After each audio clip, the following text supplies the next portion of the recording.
தேவனுடைய விலையேற பெற்ற நாமம் மகிமைப்படுவதாக. நாம் தொடர்ந்து யோவானுடைய நிருபத்தின் முதல் அதிகாரத்தை நாம் கடந்த வாரத்திலே நாம் தியானித்து நிறைவு செய்தோம்.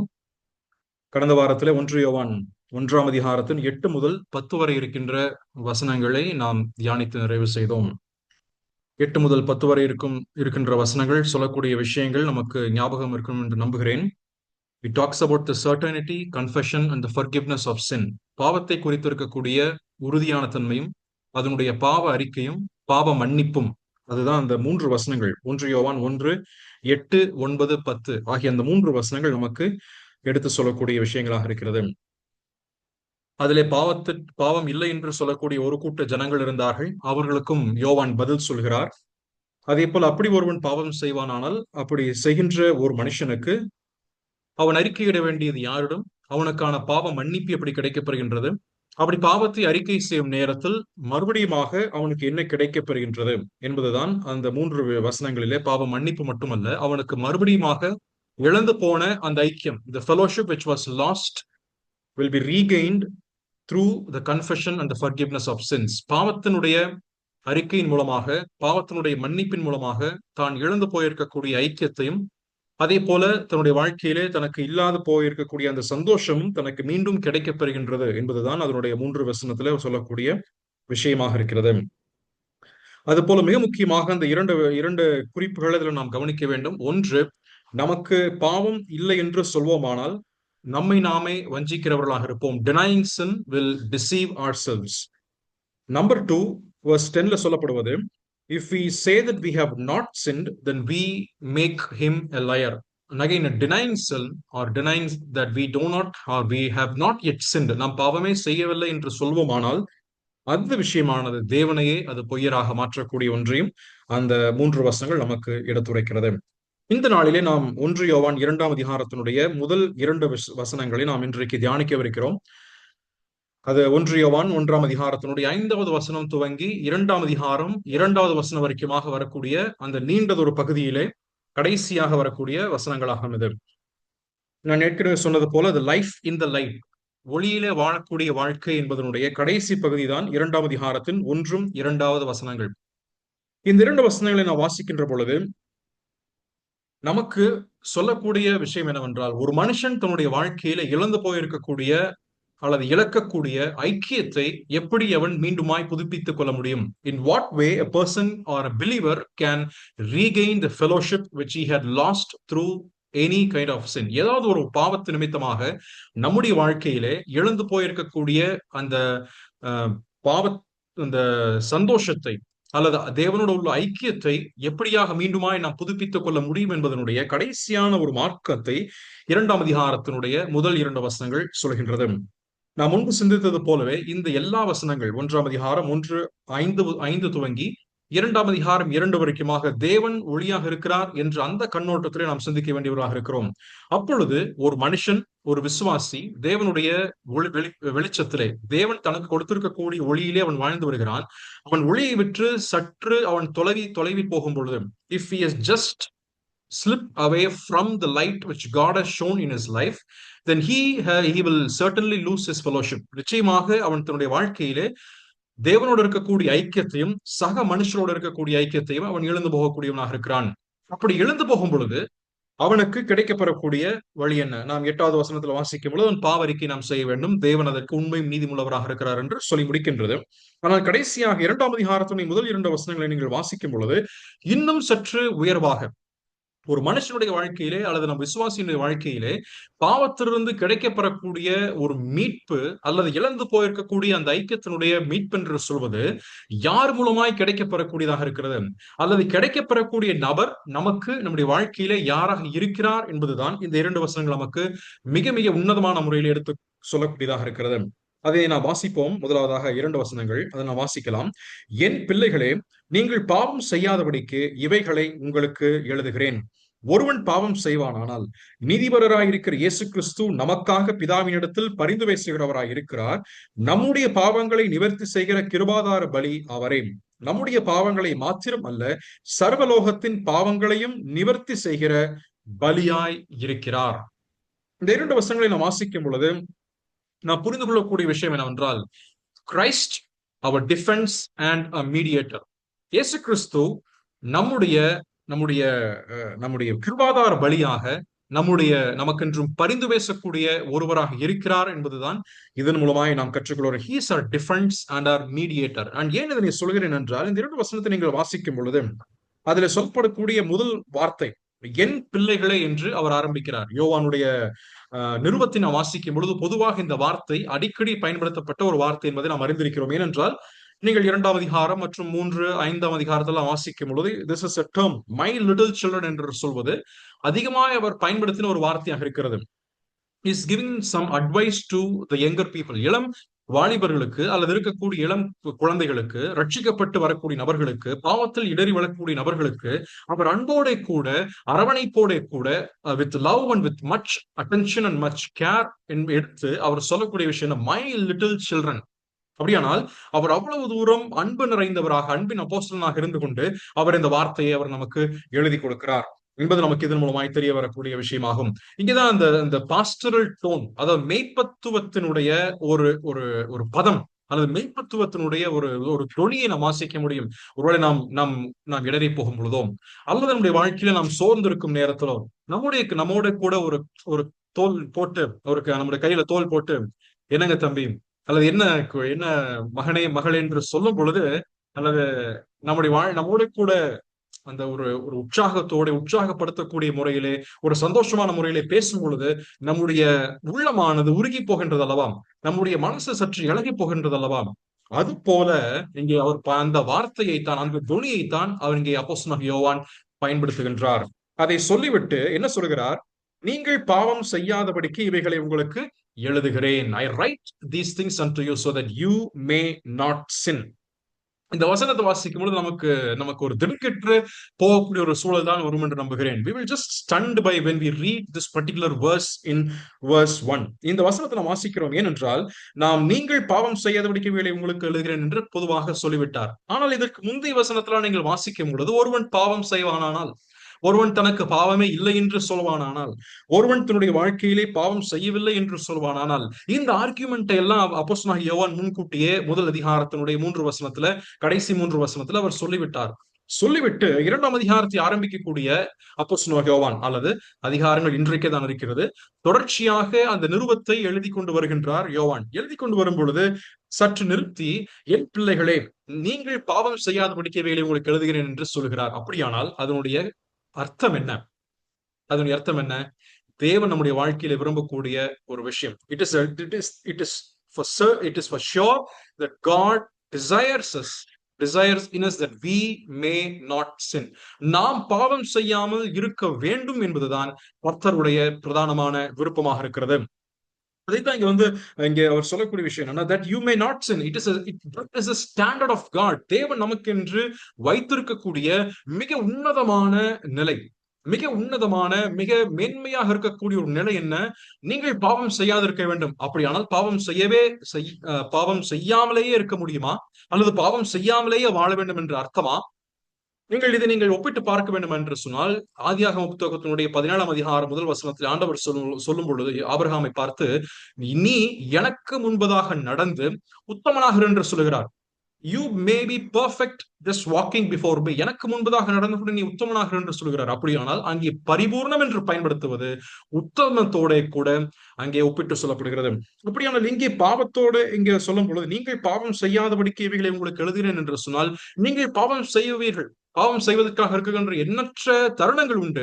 ஆனால் தேவன் நம்முடைய வாழ்க்கையிலே, தேவன் விசுவாசியாக இருக்கக்கூடிய, மீண்டும் பிறந்திருக்கக்கூடிய ஒவ்வொரு நபருடைய வாழ்க்கையிலே வைத்திருக்கக்கூடிய அந்த உன்னதமான நிலை என்று சொல்வது என்ன? பாவம் செய்யாமல் வாழ வேண்டும் என்பதுதான். It is the highest standard which God has ever kept for a believer. Whoever is born again, God has kept a standard that he may not sin. In that case, how can we understand this verse? அப்படியானால் இந்த வசனத்தை நாம் எப்படி புரிந்து கொள்வது? தேவனுக்கு முன்பதாக என் நேரத்திலும் நாம் குற்றம் இல்லாத நிலைமையிலே, நாம் மனசின் அடிப்படையிலே நாம் உத்தம குணத்தோட நேர்மையான முறையிலே கர்த்தருக்கு முன்பதாக வாழ வேண்டும் என்ற ஒரு அர்த்தமாக இருக்கிறது. ஏனென்றால் பாவம் என்பது அவ்வளவு ஒரு கொடிய விஷயமாக இருக்கிறது. Sin is something that is serious and it will distract the fellowship between God and man, between man and man, தேவனுக்கும் மனுஷனுக்கும் இடையே இருக்கக்கூடிய ஐக்கியத்தையும் உறவையும், மனுஷனுக்கும் மனுஷனுக்கும் இடையே இருக்கக்கூடிய உறவையும் என் நேரத்தில் வேண்டுமானாலும் இந்த பாவம் உட்புகுந்து பிரவேசித்து அதை அழித்து போடுவதற்கு அல்லது தகர்த்து போடுவதற்கான வாய்ப்புகள் எண்ணற்ற முறையில இருக்கின்ற காரணத்தினாலே உங்களுக்கு இந்த குறிப்பிட்ட நிலையை நான் முன்வைக்கின்றேன். I keep this higher standard before you. என் பிள்ளைகளே, நீங்க பாருங்க, இந்த ஸ்டாண்டர்ட் உங்களுக்கு நான் முன் வைக்கிறேன் என்பதைத்தான் இங்கே யோவான் நமக்கு முன்வைக்கிறார். அதை சொல்லிவிட்டு அடுத்தது என்ன சொல்கிறார்? ஒருவன் பாவம் செய்வானால், இப்பொழுது இதையும் சேர்த்து நம்ம வாசிக்கும் பொழுது நமக்கு ஒரு முரண்பாடாய் தோன்றுகிறதை போல் நமக்கு எண்ணலாம். It may seem as if the Bible is contradicting in its own statement. அதை வாசிக்கும் பொழுது, my little children, let I write these things to you that you may not sin. And if any man sin, அப்படியானால் ஒரு மனுஷன் ரட்சிக்கப்பட்ட பின்பதாக அவன் பாவம் செய்யாமல் தான் வாழ வேண்டும். He has to live without any sin. பாவமே செய்யாதபடிக்கு அவன் வாழ வேண்டும். பாவம் இல்லாதபடிக்கு அல்லது பாவம் செய்யாதபடிக்கு வாழ வேண்டும். ஆனால் ஒரு மனுஷன் பாவமே இல்லை என்று சொல்ல முடியுமா? அல்லது மனுஷன் பாவம் செய்யாமலேயே வாழ முடியுமா? அப்படி நிச்சயமாக வாழ முடியாது. அப்படியானால் ஒரு மனுஷன் தன்னுடைய வாழ்க்கையிலே பரிபூர்ணமாக இருக்கக்கூடிய ஒரு நிலையை ஒருபோதும் அடைய முடியாது. Man can never attain the highest standard of perfection which God expects in each of our lives. நம்முடைய வாழ்க்கையிலே இது தேவன் எதிர்பார்த்திருக்கக்கூடிய அந்த பரிபூர்ணமான மிக உன்னதமான நிலைமையை நீங்களும் நானும் அடையவே முடியாது. நம்மை நாம் நிதானித்து பார்த்தால் இது உண்மை என்பது நமக்கு புரிய வரும்.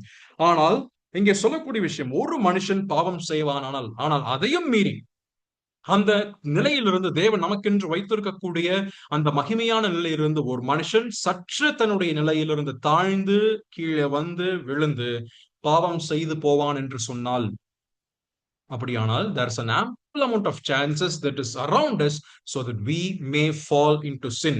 அந்த ஒரு ஜாக்கிரதையை கொண்டு வருவதற்காக, அந்த ஒரு விழிப்பாய் வாழ்கின்ற ஒரு முறையை கொண்டு வருவதற்காக யோவான் இந்த வார்த்தைகளை நமக்கு பயன்படுத்துகிறார். அப்படி ஒரு மனுஷன் பாவம் செய்வானானால் அவனுக்கு என்ன ஒரு குறிப்பிட்ட போக்கை ஆண்டவர் உண்டு பண்ணியிருக்கிறார்? What is the remedy that God has given for a person who may fall into sin? அப்படி இருக்கின்ற நேரத்தில் அவனுக்கு தேவன் யாராக இருக்க போகிறார்? We have an advocate with Father, Jesus Christ the righteous, and he is the propitiation for our sins, and not for our sins only, but also for the sins of the whole world. ஒருவன் பாவம் செய்வானால் நீதிபரராயிருக்கின்ற இயேசு கிறிஸ்து நமக்காக பிதாவினிடத்தில் பரிந்து பேசுகிறவராயிருக்கிறார். நம்முடைய பாவங்களை மாத்திரம் அல்ல நிவர்த்தி செய்கிற கிருபாதார பலியாக அவரே, நம்முடைய பாவங்களை மாத்திரம் அல்ல சர்வலோகத்தின் பாவங்களையும் நிவர்த்தி செய்கிற பலியாக அவர் இருக்கிறார். இங்க வாசிக்கும் பொழுது இங்கே இந்த குறிப்பிட்ட இந்த சொல்லப்படக்கூடிய ஒரு சித்திரமானது நமக்கு சற்று ஒரு கோர்ட் ரூமினுடைய ஒரு நிலைமையை போல, அல்லது கோர்ட் ரூம்ல பயன்படுத்தக்கூடிய ஒரு நீதிமன்றத்திலே பயன்படுத்தக்கூடிய ஒரு வார்த்தையை போல் நமக்கு தெரிய வரும். ஏனென்றால் இங்கே சொல்லப்படக்கூடிய ஒரு வார்த்தை அட்வொகேட். இரண்டாவதாக அவர் பயன்படுத்தக்கூடிய வார்த்தை அவர் ஹீஸ் ஆர் ப்ரொபிசியேஷன், அவர் நமக்கு கிருபாதார பலியாக இருக்கின்றார் என்று சொல்லக்கூடிய வார்த்தை, அதாவது நமக்காக பரிந்து பேசக்கூடிய அல்லது நமக்காக பாவங்களை நிவர்த்தி செய்யக்கூடிய கிருபாதார பலியாக இருக்கிறார் என்று சொல்லக்கூடிய பதமும், அதே போல நமக்கு மாத்திரமல்ல முழு உலகத்திற்குமாக இருக்கிறார் என்று சொல்லப்படக்கூடிய இந்த பதமெல்லாம் நாம் பார்க்கும் பொழுது ஒருவர் நமக்கு இருக்கிறார். அந்த நபருக்கு முன்பதாக நாம் எல்லாரும் குற்றம் செய்வதற்கான வாய்ப்புகள் உண்டு. அந்த நபர் யாராக இருக்கிறார்? தேவன். So when we stand before God, or when in our day-to-day life we may fall into many kind of sin. அந்த பாவம் செய்த பின்பதாக அந்த கோர்ட்ரூம்ல வந்து நான் நிற்கும் பொழுது, அந்த நீதிமன்றத்துக்கு முன்பதாக நாம் நிற்கும் பொழுது தேவன் யாராக இருக்கிறார்? அங்கே ஒரு நீதிபதியாக அமர்ந்து கொண்டிருக்கிறார், ஒரு நியாயாதிபதியாக அமர்ந்து கொண்டிருக்கிறார். நீதியுள்ள நியாயாதிபதியாக, பாவத்தை பார்க்க மாட்டாதிருக்கக்கூடிய சுத்தக்கண்ணனாக அந்த நீதிமன்றத்தினுடைய சிங்காசனத்திலே அவர் வீற்றுக் கொண்டிருக்கிறார். அப்பொழுது நாம் யாராக இருக்கிறோம்? பாவம் செய்தவர்களாக, ஒரு குற்றவாளிகளாக அந்த குற்றவாளியினுடைய கூண்டிலே நாம் நிறுத்தி வைக்கப்பட்டிருக்கிறோம். அப்பொழுது யார் நமக்காக வழக்காடுவார்கள்? யார் நமக்காக எழுந்து நின்று பேசுவார்கள் என்ற ஒரு எண்ணம் நமக்கு தோன்றுகிறது அல்லவா? அந்த ஒரு சித்திரத்தை தான் இந்த 2ஆம் அதிகாரத்தினுடைய 1, 2வது வசனத்திலே அப்போஸ்தலனாகிய யோவான் நமக்கு கொண்டு வருகிறார்கள். ஆனது பழைய ஏற்பாட்டாக இருந்தாலும் சரி, புதிய ஏற்பாட்டாக இருந்தாலும் சரி, தேவனை நமக்கு ஒரு நீதிபதியாக, ஒரு ஜட்ஜ் என்ற நிலைமையிலே அறிமுகப்படுத்தக்கூடியதை நாம் அடிக்கடி நாம் வாசிக்க முடியும்.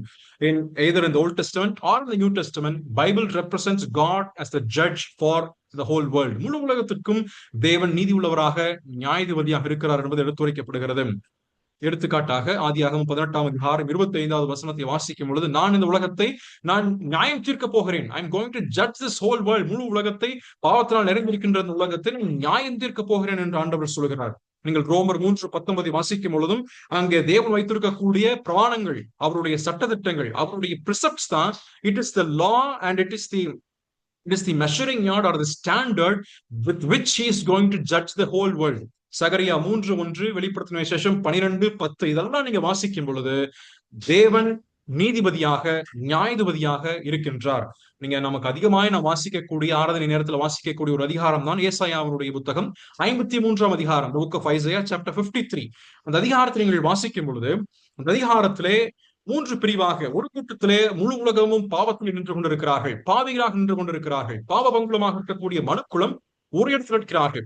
ஆனால் அதே நேரத்திலே பிதாவாகிய தேவன் அங்கே சிங்காசனத்திலே நீதியை செலுத்தக்கூடியவராக இருந்து கொண்டிருக்கிறார். இங்கே குற்றம் செய்தவர்கள், மீறுதல் செய்தவர்கள், அக்கிரமம் செய்தவர்கள், அநியாயம் செய்தவர்கள், அங்கே வைக்கப்பட்டுள்ள சட்டத்திட்டங்களை மீறி நடந்தவர்கள் என்று அங்கே ஒரு கூட்ட ஜனங்களாக நாம் நின்று கொண்டிருக்கிறோம். நமக்காக மீட்பை யார் கொண்டு வர போகிறார்?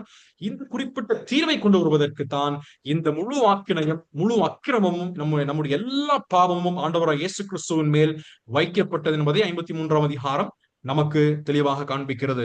இந்த விஷயம்தான், இந்த பின்னணியோட கூட வித் திஸ் பேக்ரவுண்ட், இந்த 2 வசனங்கள் நாம் 2ஆம் அதிகாரத்தினுடைய 1-2 வசனத்தை நாம் தியானிக்கும் பொழுது நமக்கு இதனுடைய மேன்மை இன்னும் அதிகமாக புரிய வரும் என்றுதான் நம்புகிறேன்.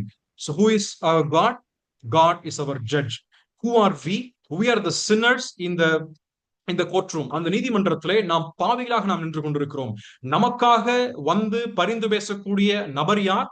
ஆண்டவராகிய இயேசு கிறிஸ்து ஒரு புறத்தில் நின்று கொண்டிருக்கிறார். இந்த சிந்தனை, இந்த எண்ணத்தோட கூட இந்த 2 வசனத்தை நாம் அணுகும் பொழுது 2 குறிப்பிட்ட குணாதிசயங்கள் இந்த ஆண்டவராகிய இயேசு கிறிஸ்துவுக்கு சொல்லப்பட்டிருக்கிறது. There are 2 important characteristics which has been mentioned about Jesus Christ in these 2 verses. முதலாவதாக நாம் வாசிக்கும் பொழுது அதனுடைய முதல் வசனத்தினுடைய கடைசியிலே we have an advocate. நாம் பாவம் செய்வோமானால், அப்படின்னா பாவம் செய்து ஆண்டவருடைய நீதிமன்றத்தில் நாம் நிற்கும் பொழுது நமக்கு அவர் யாராக முதலாவதாக இருக்கிறார்?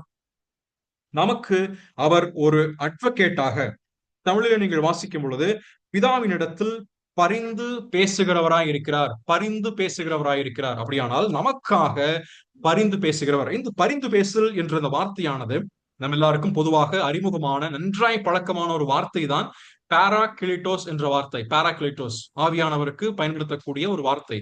The one who is called alongside to help another person.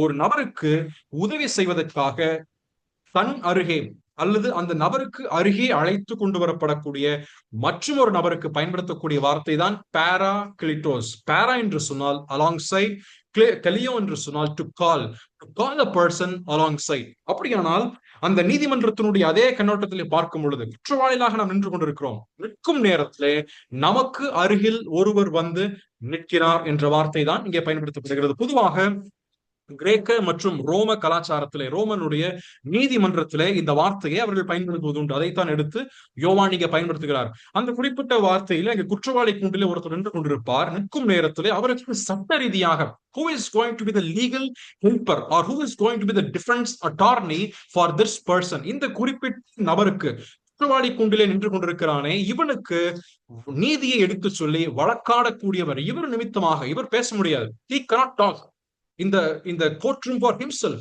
அவன் தனக்காக அவன் பேச முடியாது. தனக்காக தன்னுடைய வழக்கை அவனே அவன் நீதிமன்றத்திலே எடுத்து பேச முடியாது. பேசுவதற்கான உரிமை இல்லை. அவன் நீதிபதிக்கு முன்பதாக தன்னுடைய வழக்கை எடுத்து பேச முடியவில்லை, பேசவும் கூடாது.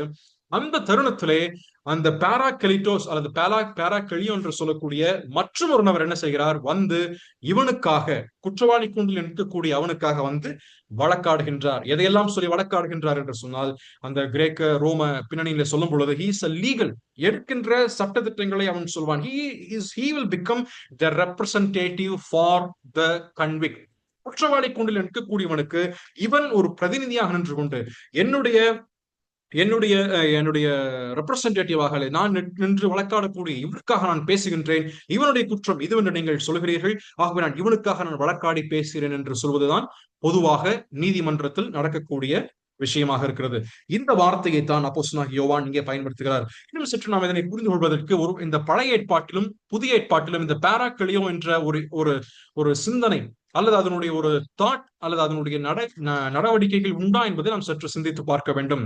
பழைய ஏற்பாட்டிலே பொதுவாக குறிப்பாக ரூத்தின் புத்தகம் மற்றும் லேவியராகமத்துடைய புத்தகத்தை நீங்கள் வாசிக்கும் பொழுது, when you read the book of Ruth and the book of Leviticus நீங்க வாசிக்கும் பொழுது, இந்த பாராக்ளியோ என்ற வார்த்தை முழுமையுமாக அதனுடைய முழு அர்த்தத்திலும் பயன்படுத்தப்படாவிட்டாலும் கூட, அந்த பாராக்ளியோ என்ற இதே அர்த்தமும் இதே தாக்கமும் பழைய ஏற்பாட்டில் இல்லாவிட்டாலும் கூட, அதனுடைய ஒரு குறிப்பிட்ட ஒரு நிழல், அதனுடைய ஷேடோ நீங்க அந்த 2 புக்ல நீங்க படிக்க முடியும். இந்த புக் ஆஃப் ரூத்லயும் அதே போல லேவியராகமத்துடைய புத்தகத்துல.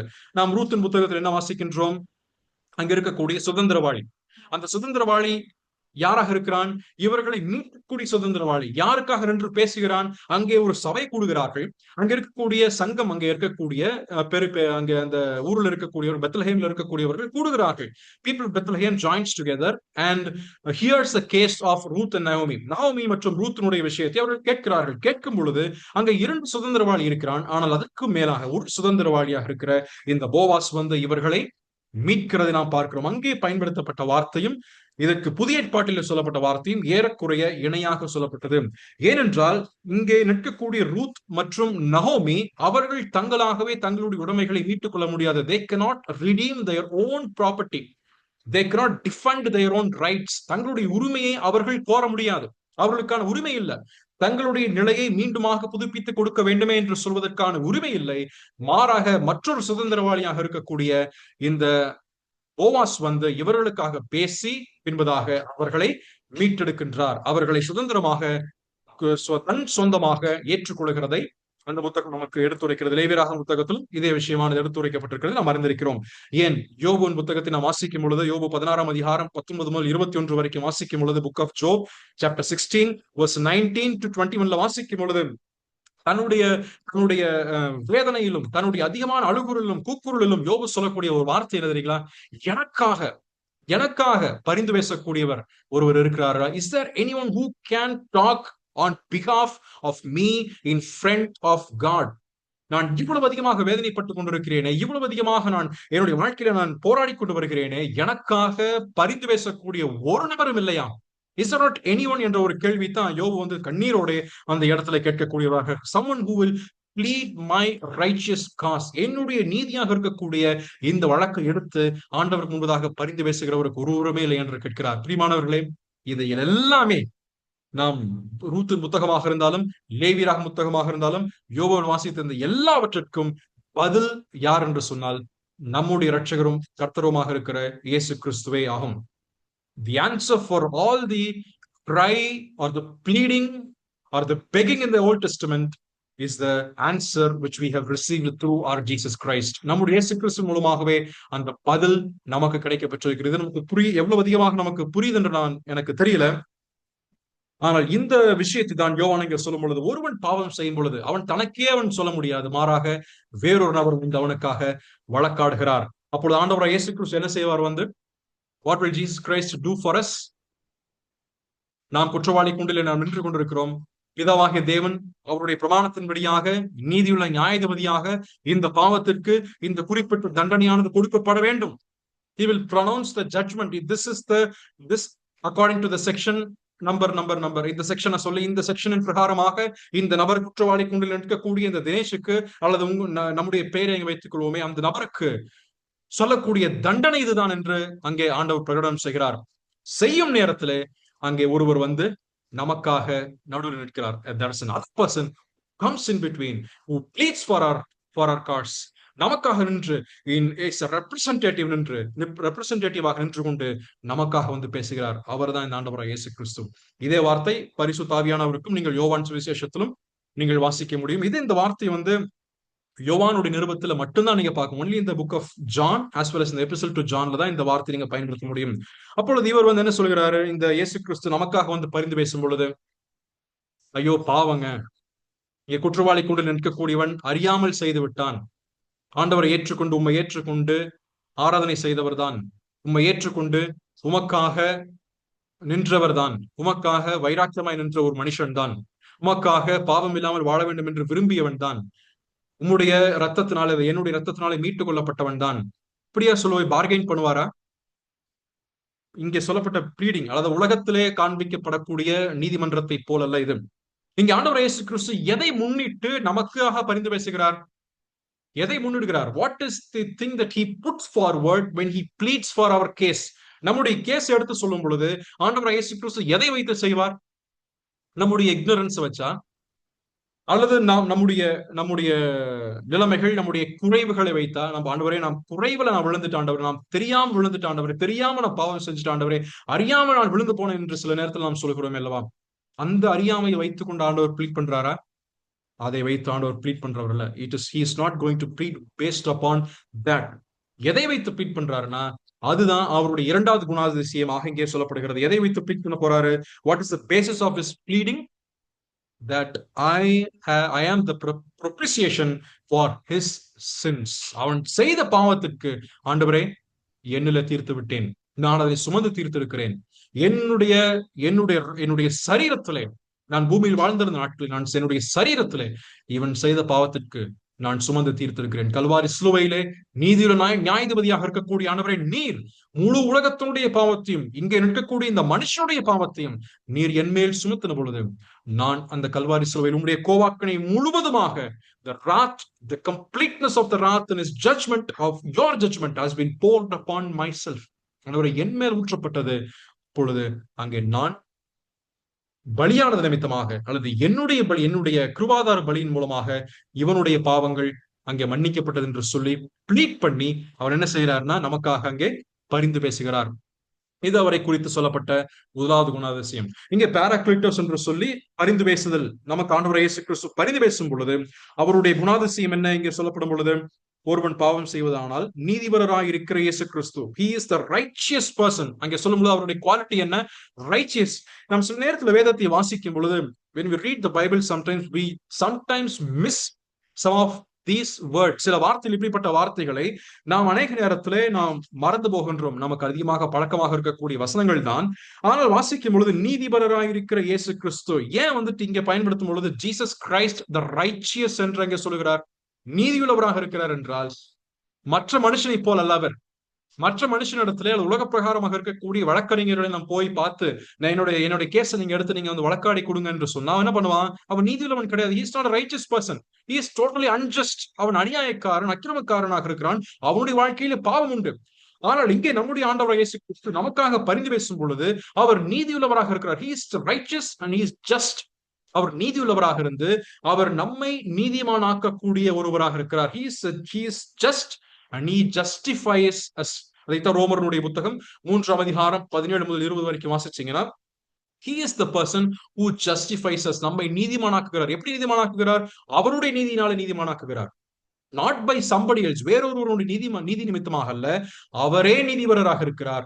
அந்த குணாதிசயம் தான் இங்கே நமக்கு எழுதி காண்பிக்கப்படுகிறது. எந்த விதத்திலும் சன்மார்க்க நிலைமையிலே, எந்த விதத்திலும் எந்த ஒரு குறைவுகளோ எந்த ஒரு பாவமோ இல்லாத நிலைமையிலே பரிபூர்ணமாக இருக்கக்கூடிய ஒருவராய் நம்முடைய ஆண்டவராய் இயேசு கிறிஸ்து இருக்கின்றார். எபிரேயர் நிருபம் 7ஆம் அதிகாரத்தின் 25வது வசனத்தை நாம் வாசிக்கும் பொழுது அழகாக எபிரேயர்கள் ஆக்கியோன் இங்கே சொல்கிறார். Hebrews chapter 7 verse 25 வாசிக்கும் பொழுது, இவரோ என்றென்றைக்கும் நிலைத்திருக்கிறபடியால் மாறி போகாத ஆசாரித்துவம் உள்ளவராய் இருக்கிறார். மேலும் தமது மூலமாய் தேவனிடத்தில் சேருகிறவர்களுக்காக வேண்டுதல் செய்யும்படிக்கு அவர் எப்பொழுதும் உயிரோடு இருக்கிறவராகியால் அவர்களை ரட்சிக்க வல்லவராக. he is able to save you and me. he is able to save. he is able to save. அவரால் நிச்சயம் ரட்சிக்க முடியும். ஆனா என்ன பிரச்சனைனா, நம்ம அவர்கிட்ட வரணும். we need to stand near to God, near to Jesus Christ. ஆண்டவர் இயேசு கிறிஸ்துவோட கூட சேர்ந்து நிற்கும் பொழுது அவர் என்ன செய்கிறார்? நமக்காக பரிந்து பேசி பிதாவினிடத்தில் நமக்கு இரக்கத்தை மீட்டு தரக்கூடியவராக இருக்கிறார். இதுதான் அவரை பற்றி சொல்லப்பட்ட முதல் விஷயம். இரண்டாவதாக பார்க்கும் பொழுது அவரை குறித்து சொல்லப்பட்ட விஷயம் 2வது வசனத்திலே, 1 யோவான் 2ஆவது அதிகாரம் 2வது வசனத்திலே, நம்முடைய பாவங்களை நிவர்த்தி செய்யக்கூடிய கிருபாதார பலி அவரே. நம்முடைய பாவங்களை மாத்திரமல்ல, சர்வலோகத்தின் பாவங்களை நிவர்த்தி செய்கிற கிருபாதார பலியாக இருக்கிறார். இதைத்தான் நாம் 2வது வசனத்திலே வாசிக்கின்றோம். He is the propitiation for our sins. சில நேரத்திலே இந்த வார்த்தை propitiation என்ற வார்த்தை அல்லது கிருபாதார பலி என்று தமிழிலே மொழிபெயர்க்கப்பட்டிருக்கிறது. கிருபாதார பலி என்ற இந்த வார்த்தை நாம் படிக்கும் பொழுது அது நமக்கு ஒருவேளை சில நேரத்தில் புரியாத ஒரு வார்த்தையாக இருக்கலாம். இதே வார்த்தையை அப்போஸ்தலனாகிய யோவான் 1 யோவான் 4ஆம் அதிகாரத்தினுடைய 10வது வசனத்திலும் அவர் பயன்படுத்துகிறார். 1 John chapter 4 verse 10ல நாம் தேவனிடத்தில் அன்பு கூர்ந்ததினால் அல்ல, அவர் நம்மிடத்தில் அன்பு கூர்ந்து நம்முடைய பாவங்களை நிவர்த்தி செய்கிற கிருபாதார பலியாக தம்முடைய குமாரனை அனுப்பினதினாலே. The same word, the propitiation. He sent his son to be the propitiation for our sins. இதே வார்த்தை அங்கேயும் பயன்படுத்தப்படுகிறது. அப்படியானால் இந்த propitiation என்று சொல்லப்படுவது என்ன? ஏன் ஆண்டவராகிய இயேசு கிறிஸ்துவுக்கு இப்படிப்பட்ட ஒரு குணாதிசயத்தையும் உடையவர் என்று சொல்லப்படுகிறார்கள்? இயேசு கிறிஸ்து நம்முடைய பாவத்தை நிவர்த்தி செய்கிறார் என்று சொல்லப்படும் பொழுது அவர் நம்முடைய பாவங்களினுடைய propitiation-ஆக அல்லது கிருபாதார பலி என்று சொல்லப்படுவதனுடைய அர்த்தம் என்ன? இப்பொழுது அதனை புரிந்து கொள்ள வேண்டும் என்று சொன்னால் இந்த கிருபாதார பலி என்று சொல்வதனுடைய அர்த்தம் என்ன என்பதை நாம் சற்று கற்றுக்கொள்ள வேண்டும். இது நிச்சயமாக நாம் படிக்கும் பொழுது பழைய ஏற்பாட்டினுடைய பலி முறைமைகளிலிருந்து எடுத்து கொண்டு வரப்பட்ட ஒரு வார்த்தை என்பதை நாம் தெளிவாக அறிந்து கொள்ள முடியும். ஏனென்றால் பழைய ஏற்பாட்டினுடைய நாட்களிலே this propitiation or the கிருபாதார பலி என்று சொல்லப்படுகின்ற இந்த விஷயமானது நாம் பொதுவாக கேள்விப்படக்கூடிய லேவியராகமத்தினுடைய பலி முறைமைகளிலே வாசிக்கக்கூடிய ஒரு பதப்பிரயோகமாக இருக்கின்றது. ஏன் இதனை சொல்லுகிறேன்? மறுபடியும் இதே பதத்தை நீங்கள் அதே கோர்ட்ரூமனுடைய சிச்சுவேஷன்ல அதே நீதிமன்றத்தினுடைய அதே இமேஜினேஷன் அதே கற்பனையில நீங்கள் யோசித்து பாருங்கள். குற்றவாளி நிற்கிறார், இயேசு கிறிஸ்து நிற்கிறார், நீதிபதியாக இருக்கின்ற ஆண்டவரை தேவன் அங்கே அமர்ந்திருக்கின்றார். அமர்ந்திருக்கும் நேரத்திலே கிருபாதார பலியாக இருக்கின்ற ஆண்டவரை இயேசு கிறிஸ்து வருகிறார். வரும் பொழுது நமக்கு விடுதலை உண்டு பண்ணுகிறார். ஒரு விதத்தில் அது சரிதான். ஆனால் நம்முடைய பாவத்திற்காக அவர் பிதாவாகிய தேவன் அந்த தண்டனையை சொல்கிறார். எதன் மூலமாய் தண்டனையை சொல்கிறார்? தன்னுடைய பரிசுத்தமானது அங்கே குலைக்கப்படக்கூடியதாக இருக்கிறது. His holiness is at stake. His righteousness is at stake. அங்கே தேவனுடைய நீதியும் தேவனுடைய பரிசுத்தமும் அதற்கேதுவாக நிச்சயமாக அது திருப்தி அடைந்தியாக வேண்டும். It has to be satisfied at any cost. அப்படி இல்லாதபடிக்கு அந்த நீதியை அல்லது இருக்கக்கூடிய அந்த வழக்கினுடைய தீர்ப்பை பிதாவாகிய தேவன் சொல்ல முடியாது. He cannot do it. ஏனென்றால் அவருடைய குணாதிசயம் இரண்டுமே அங்கே வெளிப்பட வேண்டும். அவர் நீதி உள்ளவர் என்பதும் அங்கே வெளிப்பட வேண்டும். அதே போல இரக்கமுள்ளவர் என்பதும் அங்கே வெளிப்பட வேண்டும். His righteousness, his holiness, at the same time his attribute of mercy, grace and love had to be shown at the same time.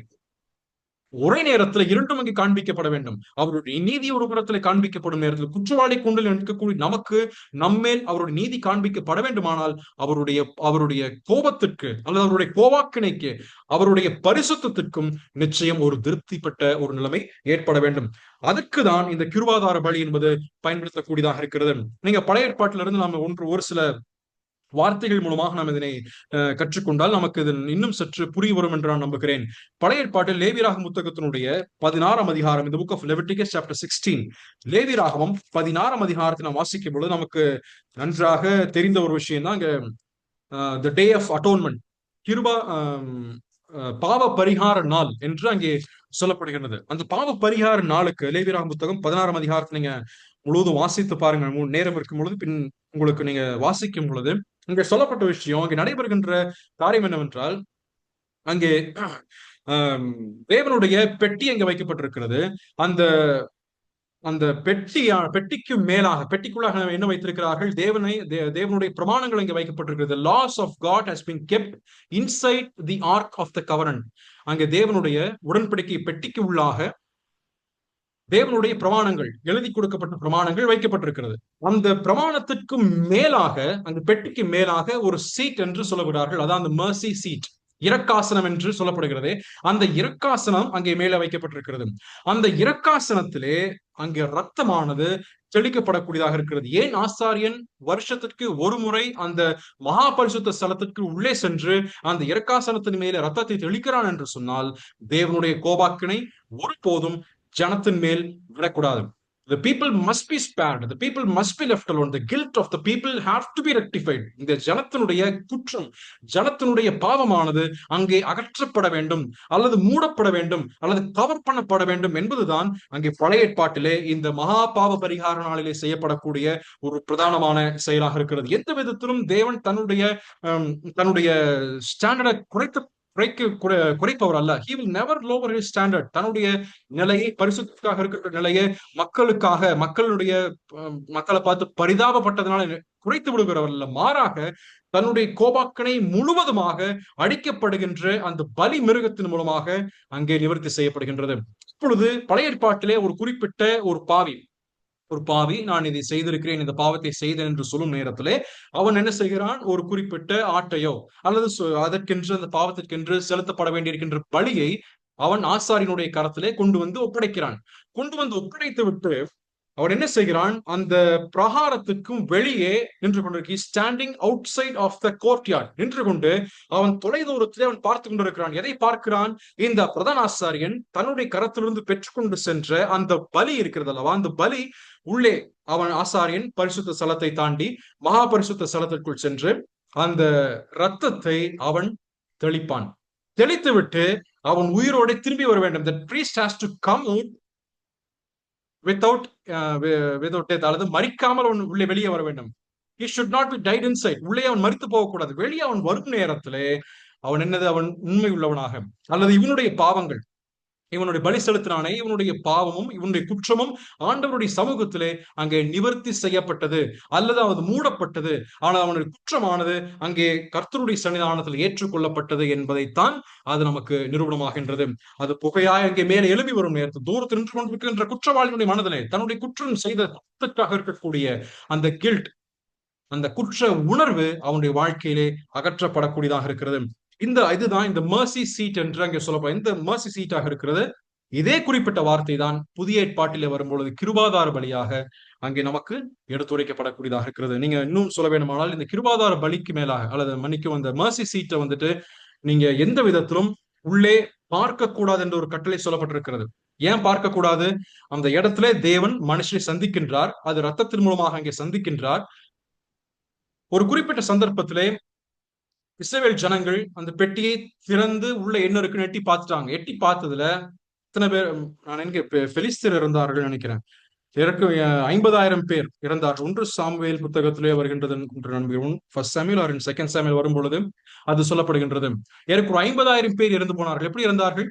பெட்டிக்குள்ள பார்த்தார்கள். அது பெட்டிக்குள்ள பார்க்கும் பொழுது எது இல்லாமல் பார்த்து விட்டார்கள்? அதை கர்த்தருடைய கோபமானது, நியாயப்பிரமாணம் உள்ளே இருக்கின்ற அவருடைய பரிசுத்தமானது எரிந்து பிரகாசித்துக் கொண்டிருக்கின்றது. அதை அங்கே ஆட்டுக்குட்டியினுடைய ரத்தம் இன்றி அவர்கள் எடுத்து பார்த்த பொழுது, அதை பிரவேசித்து போன பொழுது கர்த்தருடைய பரிசுத்தம் அவர்களை பட்சித்தது. இது என்ன காண்பிக்கிறது என்றால், தேவனுடைய பரிசுத்தம் அங்கே திருப்திப்பட வேண்டும். It has to be satisfied. It has to be totally satisfied based upon one sacrifice. இது பழைய ஏற்பாட்டிலே நமக்கு சொல்லப்பட்ட ஒரு விஷயமாகும். இதே சிந்தனையைத்தான் அப்போஸ்தலனாகிய யோவான் நமக்கு புதிய ஏற்பாட்டிலே கொண்டு வருகின்றார். அதை 2வது வசனத்தில் அதைத்தான் நாம் நம்முடைய பாவங்களை நிவர்த்தி செய்யக்கூடிய கிருபாதார பலியாக ஆண்டவராகிய இயேசு கிறிஸ்து இருக்கின்றார். இருக்கக்கூடிய பழைய ஏற்பாட்டினுடைய எல்லா குறிப்பிட்ட நியமங்களையும், பழைய ஏற்பாட்டிலே தேவன் என்னெல்லாம் விரும்பினாரோ, அவருடைய அந்த பலியின் மூலமாக எதையெல்லாம் விரும்பி குற்றத்தை அவர் தீர்க்க வேண்டும் என்று விரும்பினாரோ, பாவத்தினுடைய பரிகாரத்தை தீர்க்க வேண்டும் என்று விரும்பினாரோ, அல்லது இருக்கக்கூடிய மக்களுடைய அக்கிரமத்தை தீர்க்க வேண்டும் என்று விரும்பினாரோ, இவைகள் அனைத்துமே ஆண்டவராகிய இயேசு கிறிஸ்து என்ற அந்த பலியிலே நிவர்த்தி செய்யப்பட்டது. ஆண்டவராகிய இயேசு கிறிஸ்து கல்வாரி சிலுவையிலே அவர் மரித்த நேரத்திலே தேவனுடைய பரிசுத்தமானது, தேவனுடைய நீதியும், தேவனுடைய நியாயமும் முழுவதுமாய் அவர் மேல் காண்பிக்கப்பட்டது. ஏன் காண்பிக்கப்பட்டது? நம்முடைய பாவங்களை அவர் சுமந்து கொண்டிருக்கிறார். முழு உலகத்தினுடைய பாவத்தையும் சுமந்து கொண்டிருக்கிறார். சுமந்து கொண்டு அங்கே பாவ கோலமாய் நின்று கொண்டிருக்கக்கூடிய ஆண்டவராகிய இயேசு கிறிஸ்து கல்வாரி சிலுவையிலே மரிக்கும் நேரத்திலே அங்கே தேவன் பரத்திலிருந்து பார்க்கும் பொழுது, தேவன் நீதியுள்ள நியாயாதிபதியாக இருந்து பார்க்கும் நேரத்திலே இடதுபுறத்திலே நாம் நின்று கொண்டிருக்கிறோம். அந்த லெப்ட் சைட், அந்த குற்றவாளியினுடைய கூண்டிலே நாம் நின்று கொண்டிருக்கிறோம். ஆனால் வலதுபுறத்திலே அவருடைய குமாரன் அடிக்கப்படுகின்றார்.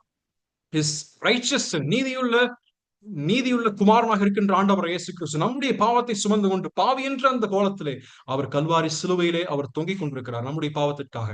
ஆனால் தேவன் இடதுபுறத்திலே இரக்கத்தையும் நீதியையும் காண்பிக்கிறார். மன்னிக்கும், இரக்கத்தையும் கிருபையையும் அன்பையும் பாவியாக இருக்கக்கூடிய மனுக்குலத்தின் மேல் காண்பிக்கிறார். ஆனால் அதே நேரத்திலே அவருடைய குணாதிசயமானது வலதுபுறத்தில் இருக்கக்கூடிய ஆண்டவராகிய இயேசு கிறிஸ்துவின் மேல் நீதியாக, நியாயமாக, பரிசுத்தமாக, அவருடைய கோபாக்கனையாக முழுவதும் சொரியப்பட்டது. The wrath of God was completely poured upon his son Jesus Christ. முழுவதுமாய் கொட்டி தீர்க்கப்பட்டது என்பதுதான் அர்த்தமாக இருக்கிறது. அதுதான் அங்கே கல்வாரி சிலுவையிலே நாம் பார்க்கக்கூடிய காட்சி. அதனாலதான் நம் சங்கீதத்தில் வாசிக்கும் பொழுது இரக்கமும் நீதியும் ஒன்றை ஒன்று சந்தித்தது, ஒன்றை ஒன்று முத்தமிட்டது என்று வாசிக்கிறோம். The mercy as well as the righteousness or the justice of God have kissed each other. தேவன் தன்னுடைய குணாதிசயத்தை அங்கே காண்பிக்கும் பொழுது நீதியையும் காண்பிக்கிறார், அதே நேரத்திலே இரக்கத்தையும் காண்பிக்கிறார் ஆண்டவர் இயேசு கிறிஸ்துவின் மேலாக. இந்த சித்திரத்தை இங்கே சொல்லும் பொழுது இதே கோட்ரூமுக்கு நம்ம இந்த பின்னணியை நாம் கொண்டு வந்து நிறுத்தினோம் என்றால், இப்பொழுது ஆண்டவர் இயேசு கிறிஸ்து நமக்காக முதலாவது பரிந்து பேசிவிட்டார். பரிந்து பேசும் பொழுது இவன் பாவம் செய்த ஒரு குற்றவாளியாக நாம் நின்று கொண்டிருக்கிறோம். பிதாவாகிய தேவன் அவனை தண்டிப்பதற்கு பிரமாணங்களோடு கூட இருக்கிறார். He has the whole rights to punish the person. அந்த தண்டனை கொடுப்பதற்காக முழுவதுமாக தயாராக பிரமாணங்களின் சட்டதிட்டங்கள் இருக்கிறது. ஆனால் நமக்காக வந்து பரிந்து பேசக்கூடிய ஆண்டவர் இயேசு கிறிஸ்து வந்து நின்று நமக்காக ரெப்ரசன்ட் பண்ணி இவனுக்காக நான் மரித்திருக்கிறேன். உன்னுடைய அப்பொழுது பிதா கேட்கிறார், இவனுக்காக நீ பரிந்து பேசுகிறாய் என்று சொன்னால் நீ செய்திருக்கக்கூடிய இவனுக்காக சிந்தப்பட்ட பலி என்ன? இவன் மேல் காண்பிக்கப்பட வேண்டிய நீதி யார் மேல் காண்பிக்கப்பட வேண்டும்? இவன் மேல் காண்பிக்கப்பட வேண்டிய நியாயத்தை நான் யார் மேல் காண்பிக்கட்டும்? இவன் மேல் காண்பிக்கப்பட வேண்டி இருக்கக்கூடிய அந்த பரிசுத்தம், அந்த கோபக்கனை யார் மேல் சொரிய வேண்டும் என்று ஆண்டவர் கேட்கும் பொழுது அதற்கும் ஆண்டவர் இயேசு கிறிஸ்துவே வந்து நிற்கிறார். He himself is the advocate. He spoke as a mediator for us and at the same time as a defense attorney. நமக்காக வந்து பரிந்து பேசி அதே நேரத்தில் தேவனை நான் கல்வாரி சிலுவையில் அன்றைக்கு சிந்தின என்னுடைய ரத்தத்தின் மூலமாக இவன் நீதிமானாக்கப்படுகிறான். என்னுடைய ரத்தத்தின் மூலமாக I have been crucified on the cross of Calvary as the propitiation for his sins and for the sins of the whole world. இவனுடைய பாவத்திற்காக, முழு உலகத்தினுடைய பாவத்திற்காக நான் கல்வாரி சிலுவையிலே நான் சிந்தினேன் என்பதை அவர் சொல்கிறார். அப்பொழுது பிதா என்ன பதில் சொல்வார்? அப்படியானால் சரி, நீதியாக இருக்கக்கூடிய உன்னுடைய ரத்தத்தின் மூலமாக நீதிமானாக்கப்படக்கூடியவனாக அந்த குற்றவாளி கூண்டை விட்டு நிரபராதியாக வெளியே போகிறான். ஏற்கனவே ஆண்டவர் இயேசு கிறிஸ்து தண்டிக்கப்பட்டாயிற்று. இங்கு எல்லாவற்றுக்கும் பதில் கிடைத்தது. குற்றவாளியாக வந்து நின்றவன், எந்த பதிலும் பேச முடியாதபடிக்கு வந்து நின்றவன், ஆண்டவருடைய சமூகத்திலிருந்து குற்றம் தீர்க்கப்பட்டவனாக, பாவம் மன்னிக்கப்பட்டவனாக, தன்னுடைய வாழ்க்கையில குற்ற உணர்வு அகற்றப்பட்டவனாக, கோபாக்கணையோடு இருக்கக்கூடிய அந்த கோபத்தோடு இருக்கின்ற பரிசுத்தத்தை பார்க்க மாட்டாத சுத்த கண்ணருக்கு முன்பதாக நின்று கொண்டிருக்கின்ற இந்த பாவிக்கு விடுதலை கிடைக்க பெற்று பாவம் மன்னிப்பை பெற்றுக்கொண்டு பாவத்தினுடைய அந்த மன்னிப்பை பெற்று தேவனோடு உள்ள ஐக்கியத்தோட கூட அவன் மீண்டும் திரும்ப செல்கிறான். ஆண்டவர் இயேசு கிறிஸ்து அவனுக்கு அடிக்கப்பட்ட வண்ணமாக இருக்கிறார். பிதாவாகிய தேவனுடைய கோபத்திற்கு பதில் கிடைக்க பெற்றதா? அதற்கும் பதில் கிடைக்க பெற்றது. இந்த சித்திரம் தான் 2ஆம் அதிகாரத்தினுடைய 1-2 வசனத்திலே நாம் வாசிக்கிறோம். இது நீங்க எபிரேயர் நிருபத்தில் வாசிச்ச பல இடங்களிலே இந்த பிரதான ஆசாரியனுடைய இந்த சித்திரம் சொல்லப்படக்கூடியதாக இருக்கிறது. நீங்கள் எபிரேயர் புத்தகம் 2ஆம் அதிகாரம் 17 நீங்கள் வாசிக்கும் பொழுது, Hebrews chapter 2:17 வாசிக்கும் பொழுது இந்த பிரதான ஆசாரி நமக்காக பரிந்து பேசக்கூடிய இந்த பிரதான ஆசாரியன் அவர் மனுஷ ரூபமாக வர வேண்டியதாக இருந்தது. Through him the answer was fully settled, finally settled and forever it is settled. அவர் மூலமாக நமக்காக கிடைக்கப்பெற வேண்டியிருக்கின்ற நீதி, நமக்காக கிடைக்கப்பெற வேண்டியிருக்கின்ற பாவத்தினுடைய மன்னிப்பு என்றென்றுமாக ஒரே முறை நமக்கு கிடைக்க பெற்றாயிற்று. ஏனென்றால் பழைய ஏற்பாட்டினுடைய முறைமையின் பிரகாரமாக அந்த கிருபாதார பலியானது ஒவ்வொரு முறையும் செலுத்தப்பட வேண்டும். Every time when a man comes into the presence of God, the sacrifice have to be made. அவன் செலுத்தப்பட்டு கொண்டே இருக்க வேண்டும். Because it did not satisfy the wrath of God fully, முழுவதுமாக அல்லது நித்திய காலமாக பெர்மனண்டாக தேவனுடைய கோபாக்கினி அது தீர்க்க முடியல. பழைய ஏற்பாட்டின் பிரகாரமாக அது டெம்பரல், அது தற்காலிகமானது, அது அதனால் தீர்க்க முடியவில்லை. ஆனால் புதிய ஏற்பாட்டை பொறுத்த மட்டும் ஆண்டவர் இயேசு கிறிஸ்துவின் இரத்தம் நமக்காக பெர்மனண்டான முறையிலே, நிலையான முறையிலே அல்லது நித்தியமான முறையிலே அது செலுத்தப்பட்டாயிற்று. Because his blood was righteous. அதனாலதான் இங்க சொல்லப்படும் பொழுது நீதிபரராக இருக்கின்ற இயேசு கிறிஸ்து நமக்காக மரித்தார். நீதிபரராக இருக்கின்ற அந்த இயேசு கிறிஸ்து நம்முடைய பாவங்களை சுமர்ந்து கொண்டு நமக்கான கிருபாதார பலியாக அவர் மரித்திருக்கிறார். எபிரேயர் 4-5 அதிகாரத்தில் வாசிக்கும் பொழுது இந்த பிரதானாசாரியின் தகுதி பெற்ற பிரதானாசாராக இருக்கிறார். He is a qualified high priest for us. அதே போல எபிரேயர் 9ஆம் அதிகாரத்தில் வரும் பொழுது his blood, அவருடைய ரத்தம், அவருடைய மரணம், அந்த இரக்காசனம், இதெல்லாம் அந்த விஷயத்திலே இதே குறிப்பிட்ட propitiation என்ற வார்த்தை எபிரேயருடைய 9ஆம் அதிகாரத்திலும் மிக விரிவாக இங்கே சொல்லப்பட்டிருக்கிறது. அதனுடைய இடம், அதனுடைய நிலைமை, அவருடைய சிந்தப்பட்ட ரத்தம், என்றென்றுமாய் ஒரே முறை, ஒன்ஸ் ஃபார் ஆல் செட்டில்மெண்ட், ஆண்டவர் இயேசு கிறிஸ்துவின் ரத்தமானது நமக்காக செய்து முடித்தது. இறுதியாக பார்க்கும் பொழுது இந்த ரத்தத்தின் மூலமாக, by single offering has made everything perfect for all time for those who are being sanctified. எபிரேயர் 10:14 வாசிக்கும் பொழுது இவர் ரத்தத்தின் மூலமாக, இந்த ஆண்டவர் இயேசு கிறிஸ்துவின் ரத்தத்தின் மூலமாக நாம் நீதிமான்களாக்கப்பட்டிருக்கிறோம். இன்றைக்கு நம் ஏதாவது விதத்திலே நமக்கும் தேவனுக்கும் இருக்கக்கூடிய ஐக்கியம் குலைக்கப்படும் நேரத்திலே, நாம் பாவம் செய்து அந்த ஐக்கியமானது குலைக்கப்பட்டு நாம் அந்த சந்தோஷத்தை எழுந்து போகும் பொழுது, அந்த ஐக்கியத்திற்குள்ள மீண்டும் திரும்பி வருவதற்கு இந்த ஆண்டவராக இயேசு கிறிஸ்து நமக்காக இருக்கிறார். அவர் சொல்லும் பொழுது, இவனுடைய பாவத்திற்காக, உங்களுடைய பாவத்திற்காக கிருபாதார பலியாக செலுத்தப்பட்டிருக்கிறேன் என்பதையும் நமக்கு அவர் எடுத்துரைக்கிறார். இன்றைக்கு நாம் சிந்தித்த முக்கியமான ஒரு விஷயமாக இருக்கிறது இந்த 2ஆம் அதிகாரத்தின் 1-2 வசனத்துல. He is the advocate, or he is a defense attorney, as well as the propitiation for our sins. நம்முடைய பாவங்களுக்காக பலி செலுத்தப்பட்ட கிருபாதார பலியாக, அதே போல அவர் நமக்கென்றும் பரிந்து பேசக்கூடிய ஒருவராக இருக்கிறார். இந்த இயேசு கிறிஸ்துவை நாம் நினைத்து பார்ப்போம். இந்த இயேசு கிறிஸ்துவை நாம் கன்சிடர் பண்ணி பார்ப்போம். Let us consider this Jesus Christ who had been our propitiation. நம்முடைய கிருபாதார பலியாக செலுத்தப்பட்ட இவரை நாம் நோக்கி பார்த்து, அவர் நமக்கு யாராக இருக்கிறார், நம்முடைய குற்றம் எவ்வளவு அதிகமாக இருந்தது, நம்முடைய பாவம் எவ்வளவு அதிகமாக, நம்முடைய மீறுதல் எவ்வளவு அதிகமாக இருந்தது என்பதையும் நாம் நினைத்து பார்த்து, நாம் கர்த்தருடைய சன்னிதானத்திலே நாம் வரும் நேரத்தில் நிச்சயமாக அந்த இரக்காசனத்திலிருந்து நமக்கு கிருபை கிடைக்கப்பெறும் என்பதை இதன் மூலமாய் நாம் காண்கிறோம். தொடர்ந்து அடுத்த வாரத்திலும் இந்த 2ஆம் அதிகாரத்தை சிந்திப்போம். தேவன் தாமே நம்முடைய கூட தொடர்ந்து பேசுவாராக. ஆமீன்.